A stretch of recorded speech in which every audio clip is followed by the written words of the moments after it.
Breaking news in the arrest from the Heritage High School shooting. We have learned that the juvenile in custody was involved in the school there.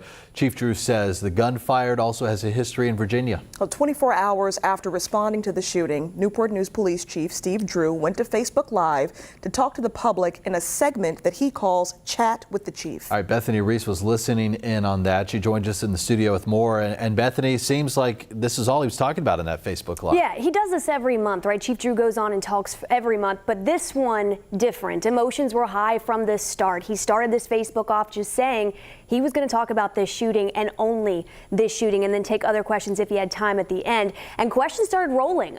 Things like security, things like what do we do in this case? We had students on this Facebook Live asking questions about their own safety. Chief Drew has been answering them all. He's actually still on Facebook Live right now. I'm listening in the other room. But some of the things just to mention here, you heard Dan and Ashley already talk about it. He did say that this student was, quote, involved in Heritage High School, or this juvenile, I should say, was involved in Heritage High School. No word yet if that's actually a student or someone else. We're working to get that confirmed for you right now. He also said this gun had 2 prior incidents in other jurisdictions that were close to Newport News. One of those jurisdictions, he said, was north of Newport News. They're sending it to ballistics right now. Hopefully get those results in 24 hours. He's been on Facebook now for about 45 minutes addressing each and every comment in those comment sections. Some of the things he's been saying is that he still has to talk to officers that were the first on scene to see if they're okay. It's not just emotional for these students, it's emotional for his officers as well. He knows security is on top of the minds for a lot of people that were on this Facebook Live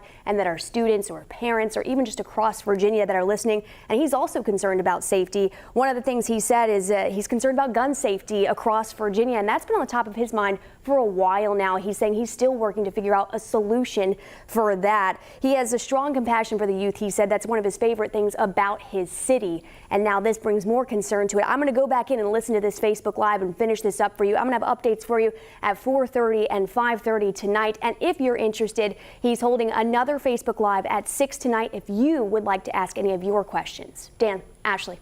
Okay, Bethany, thanks for listening in on that. And 13 News Now has been on top of this continued coverage for the past 24 hours, bringing you any new developments as they come in. Be sure to stick with us for the latest updates.